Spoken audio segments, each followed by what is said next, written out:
Assalamualaikum, jumpa lagi kita dalam sesi yang kedua ya. Okey, untuk sesi kali ini kita akan buka buku teks ke surat 61. Okey ya, objektif hari ini adalah menyatakan kandungan cerita ya. Apa isi kandungan cerita? Maknanya bila kita baca, kita dapat cari yang mana isi yang penting dalam cerita ini ya, dalam petikan teks ni. Baiklah, kita baca dahulu ya. Tajuk hari ini adalah kita harus berwaspada. Mari kita baca bersama-sama. Okay. Saya dan adik kembar saya, Aiza, pergi ke taman permainan. Kami hendak bermain buaian. Sebelum kami pergi ke sana, ibu menyuruh kami memakai pakaian yang sesuai. Pakaian yang sesuai dapat mengelakkan kecederaan, kata ibu. Ibu dan ayah turut menemani kami. Keselamatan di taman permainan perlu diutamakan. Sebelum bermain buaian, ayah akan memeriksanya terlebih dahulu. Ada kanak-kanak terjatuh dan cedera semasa bermain buaian. Saya dan Aiza berasa selamat semasa bermain di sini. Kami bermain buaian dengan gembiranya. Baiklah, yang mana isi penting daripada petikan ini? Okay, dalam perenggan yang pertama ini adalah sebagai pendahuluan sahaja ya. Isi yang penting yang kita perlu cari adalah bermula dalam perenggan yang kedua ya. Yang mana agak-agaknya? Sebelum kami ke sana, ibu menyuruh kami memakai pakaian yang sesuai. Jadi isi bagi perenggan ini yang penting adalah memakai pakaian yang sesuai.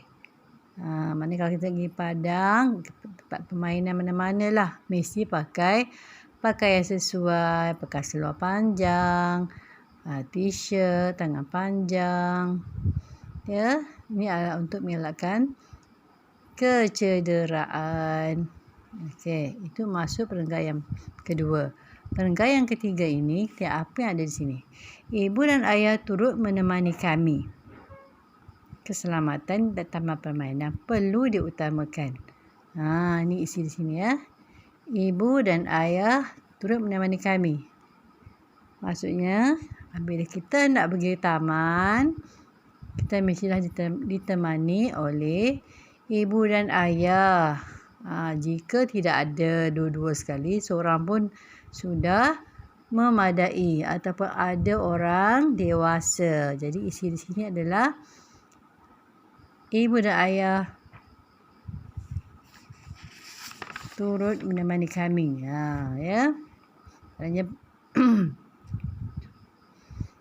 Okey, lagi seterusnya. Sebelum bermain buaian, ayah akan memeriksa terlebih dahulu. Sini juga adalah isi penting. Maknanya sebelum kita bermain, kita mestilah memeriksa alat permainan. Takut ada yang dah rosak. Ya, sebabnya dalam ni tengok ada murid ni. Budak ni ya. Budak ni terjatuh. Mungkin buaya ini terrosak. Dia tak cek, dia main duduk saja. Dia pun tidak ada orang dewasa yang menemani dia. Tak ada ibu atau ayah dia yang tengokkan ya. Lain dengan Aiza dengan Aira ni. Aina. Aina ya, mereka ada ibu dan ayah datang sekali. Tolong cek dia teman. Sebab sekarang ni bahaya.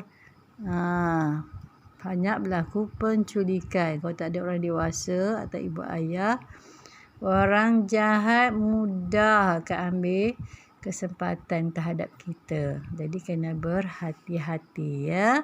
Jadi 3 isi penting di sini ialah yang pertama adalah pakai pakaian sesuai semasa pergi ke taman permainan.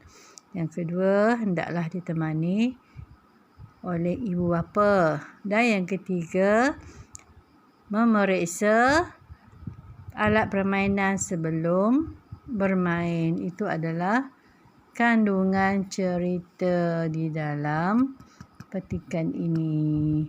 Okey. Baiklah. Seterusnya kita tengok di dalam buku aktiviti pula. Buku surat 64. Sama juga macam tadi. Kena baca cerita dahulu. Cari yang mana isi penting. Di sini dah buatkan dalam bentuk peta pokok ya. Perkara yang perlu dilakukan. Sebelum berenang kena buat apa, semasa kena buat apa, selepas kena buat apa. Tengok di sini. Okey ya, kena baca. Boleh? Cikgu bacakanlah ya sekali sama-sama. Okey, saya dan Aiza pergi ke kompleks renang. Kami hendak berenang di kolam. Jadi ini adalah pendahuluan saja. Aina, Aiza, sebelum masuk ke dalam kolam, kamu mestilah memakai pakaian renang, kata Puan Harlina. Ni. Sebelum masuk. Maknanya sebelum berenang. Kena buat apa? Kena buat apa? Memakai pakaian renang. Kan? Sebelum. Ni, tulis kat sini. Okey. Seterusnya. Ini pelampung. Gunakan pelampung semasa berenang supaya tidak lemas, kata Encik Razman. Okey, tengok ni. Semasa berenang. Kena buat apa? Gunakan pelampung. Tu dia di sini. Gunakan pelampung. Kau tak buat sama bawah ya. Jangan tulis besar-besar sangat. Okey, seterusnya. Ayah dan ibu mengawasi kami dari tebing kolam. Kami berasa selamat berenang di sini. Okey. Selepas berenang di kolam, ayah menyuruh kami mandi di bilik air pula. Kemudian kami menukar pakaian. Jadi selepas berenang, selepas berenang, apa mereka buat? Ni ya. Mandi di bilik air. Atau lagi, menukar pakaian. Ada dua di sini. Letak kat sini. Mandi di bilik air. Contohnya menukar pakaian. Yang ini tadi masa berenang ada lagi ni. Ayah dan ibu mengawasi kami dari tebing. Ibu dan ayah mengawasi. Kalau muat tulis satu pun dah cukup. Boleh? Itu sahaja tugasnya untuk sesi yang kedua.